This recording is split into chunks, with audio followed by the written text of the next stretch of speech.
So to start off the speech, I would like to give a little shout out to my chemistry teacher, Mr. Boucher. Something about a high school graduation. Welcome, King Philip class of 2014.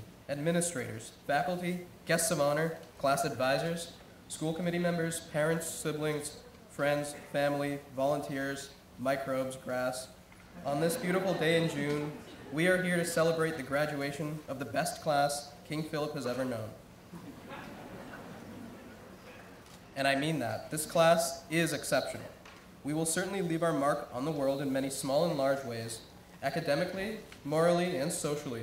The students here have amazed me time and time again over my 4 years, so it is truly an honor to speak to you today. Now, this speech would not be complete without a few 100,000 thank yous. To my teachers, thank you for helping me learn how to learn. A special thanks to Lance Crossbow for broadening my interest in physics. To my friends, you were there for me when I needed you and even when I didn't. To the KP community, it has been an honor and privilege to know many of you. I think Bilbo Baggins' statement rings true here. I don't know half of you half as well as I should like, and I like less than half of you half as well as you deserve. But in all seriousness, thank you for your kindness. Most importantly, I would like to thank my parents, my brother, and the rest of my family who give me constant support despite my stubbornness, or as Sean called it, the iron will. You have all given me more than you will ever know. Now, my classmates over these past 4 years have continually interrogated me about this day. With their wide, eager eyes, have you begun working on your speech? For those who stayed awake all night thinking about this speech, a speech worthy of warriors, today is the golden day. I finally have an answer. I'm here today to tell you that I am a robot and this is a conspiracy.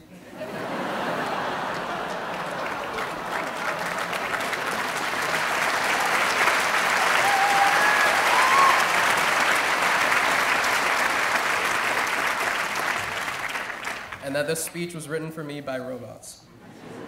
Remember that robots cannot cry, laugh, or feel true love. Now, all kidding aside, now that I've broken the ice, graduation is a time to reflect on all of the memories that have made our high school experience memorable. We entered KP as the starry-eyed, impressionable freshmen. It was an exciting beginning to the next 4 years of our lives.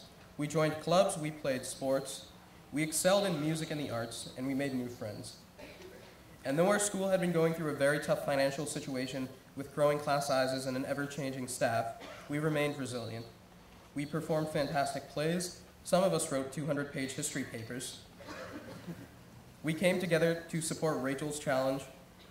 We came to school when the weather was great, and even when the humidity condensed on the freshly waxed floors. We endured AP World History. We survived AP Chem, well, some of us at least. We saw the evolution of the paper hall pass into these laminated lanyards. We witnessed some, or I should say one, outrageous Mr. KPHS performance.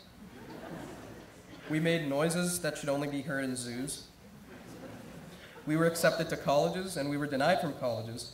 Our bathrooms were locked, then unlocked, then locked, and then unlocked again.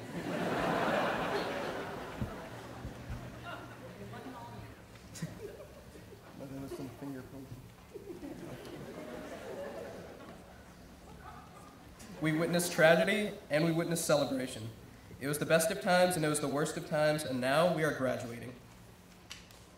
I think many would agree that much of the school year has been defined by the nerve-wracking process of college admissions.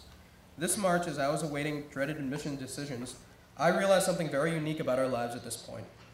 And that is, at any other point in my life, I could think about and even foresee the general future over the next 6 months. After 9th grade, there would be 10th grade, and so on. This March, for the first time, I was in the midst of pure uncertainty.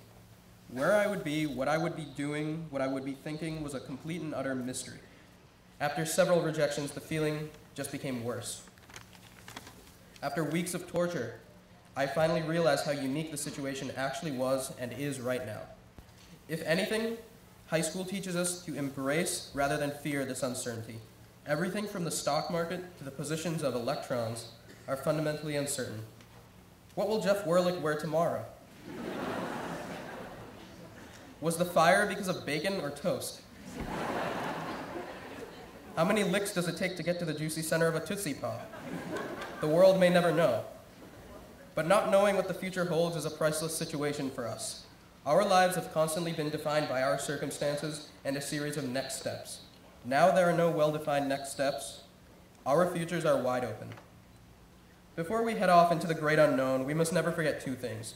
We are human individuals and we are KP. I know it is hard to believe sometimes, but each and every one of us, despite our talents, our mannerisms, and our quirks, is fundamentally linked by the fact that we are human. Both our individualism and our sense of community will become increasingly important to anchor us while we explore this unknown. I won't lie to you. Life can sometimes feel like a punch, or to Sean Pazurchek, a roundhouse kick to the face.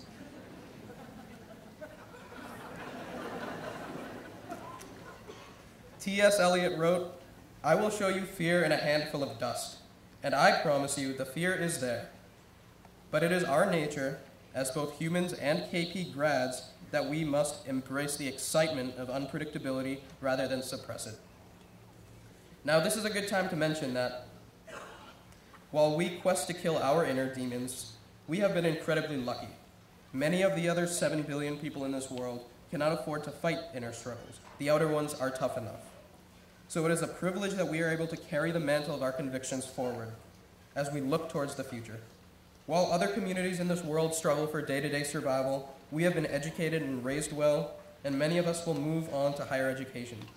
Whether we use this knowledge for good is up to us. This graduation will only be complete when we have graduated from our inhibitions. Over these past 4 years, we have been sheltered by this tri-town bubble. It might seem as if we are entering the wilderness. Lions, tigers, bears, oh my, no. These past 4 years, many of us have made mistakes, like for me not growing this beard earlier. But our next 4 years will be defined by our ability to learn from our mistakes and to treat uncertainty as an adventure. But still, no ammonia down the drain, please. But whether we are college-bound, joining the workforce, or defending our democracy, we must appreciate the love that unites us, the love that forces us to smile right now, and revere that individuality that empowers each of us. Only by respecting ourselves and our community can we surmount life's difficulties and learn from our mistakes. I conclude with a last bit of advice, something that has always worked for me, and that is to remember that it is you who defines who you are. No SAT score, no college choice, no employment decision, no society can ever define you as well as you define you. Learn as an end in itself, celebrate our human culture, appreciate all of your loved ones, accept uncertainty, remember that we are lucky. Keep dreaming, keep running on that giant turf field that we call life, keep searching for truth, and most importantly, love yourself for being you. Famous essayist, Massachusetts transcendentalist, and notorious party animal, Ralph Waldo Emerson once wrote, "Nothing can bring you peace but yourself. And today I'm telling you, let no one, not even robots, write your speech for you." Congratulations, thank you, and God bless you.